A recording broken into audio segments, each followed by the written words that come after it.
It's been crazy with all the news.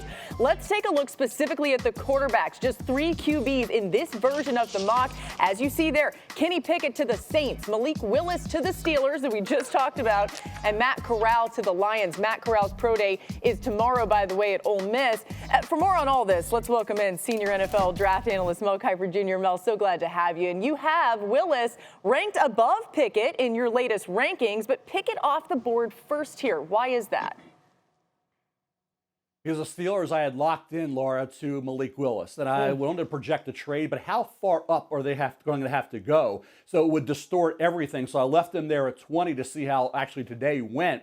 And then the Kenny Pickett to New Orleans falls in as the Derek Carr type. But the key guy has always been Willis. If Pittsburgh wants him, how far up? Now, I think Seattle, you think about where they are, think about Pittsburgh in the AFC. Certainly, they need to hit a grand slam at quarterback to be able to compete in the AFC. But Seattle with Drew Lock, they did it with Russell Wilson. They had Matt Flynn as their guy already. Drafted Russell Wilson. He beat out Flynn. Rest is history. Now you have Lock. You draft Willis. Maybe the rest is history there with Malik Willis at 9. So I thought very seriously. In fact, I had him penciled in at one point, crossed it out, and said, let's do it in real time. Let's wait on Willis and see where he is in a couple weeks in mock 4.0. But I would have gone at 9 to Seattle, and then also thought about jumping Pittsburgh over Seattle. But where do you go? So that's why I left him where I have him with the Pittsburgh Steelers for now. I love when you do it real time, Mel. It makes it that much more fun. Now that the QB dust has settled a little bit, Panthers, Falcons, Seahawks, all still without a real starter on their roster. Not taking quarterbacks, though, in your mock. Tell us a little bit more there.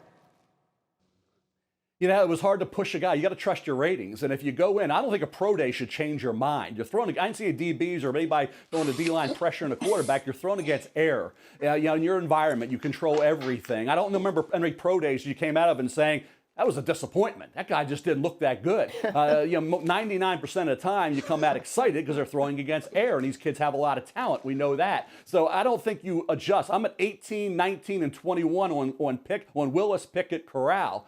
So you're going to jump them up into the top 10 based on this. You have to know going into the pro day. That should be an exclamation point. It shouldn't be a reason to move them up. So I think if you love Malik Willis going in, maybe you love him more. Fine. But if you had him at 18, am I all of a sudden going to move him up to 8 from 18? No, you should not do that. That should be your protection against making a big mistake, should be your ranking. So we'll see how it all shakes down. There's a pressure to get quarterbacks. We know Carolina, New Orleans, Atlanta all wanted Deshaun Watson. None of them got him. So we'll see by April 28th if there's this frantic move to go up and get one of these quarterbacks or maybe 2 of these quarterbacks.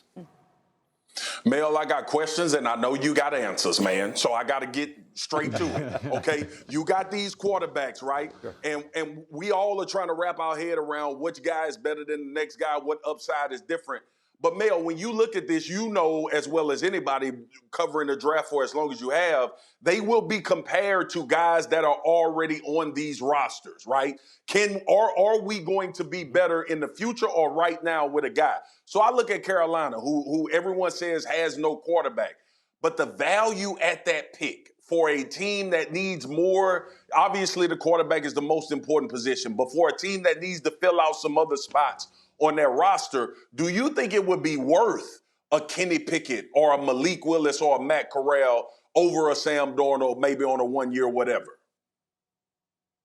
The shame of it is, Marcus, that Sam had an offensive line that was leaky. It didn't get it done. And Christian McCaffrey, they were 3-0 with McCaffrey in that backfield healthy. So it was a different team when they had everything going in the offensive line. Now they've addressed for a reason. So I don't think Sam got a fair shot in his first year in Carolina, to answer your question. I think if they feel in a panic mode and they want to go that route and pass on maybe a Trayvon Walker, D lineman out of Georgia, or a Charles Cross left tackle out of Mississippi State, and go that route and stretch it and reach for that quarterback, then I would do it for Malik Willis. I would roll the dice on talent.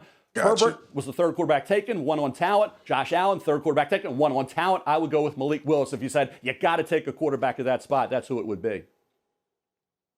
Well, Mel, I would say I don't know if the Panthers are in panic mode. I don't know if they're in panic mode, but I do think that they should approach this draft and just look at it from a standpoint of, is the guy that's there better than the guy that they have? Don't just draft a guy because you're feeling the pressure mounting to draft a guy and make a decision.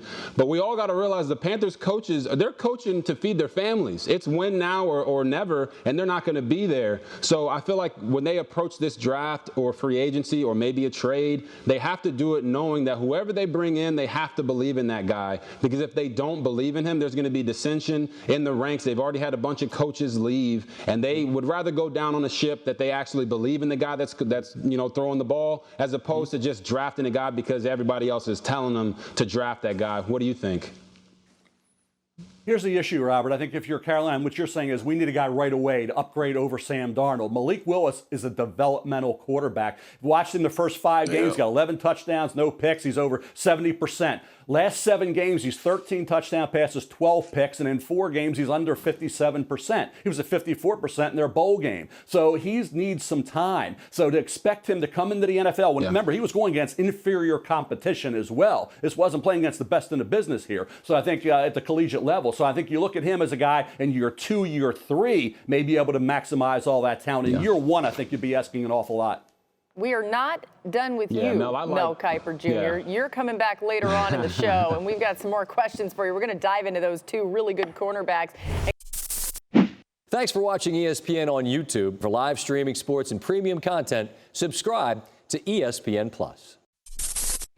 Thanks for watching ESPN on YouTube. For live streaming sports and premium content, subscribe to ESPN+.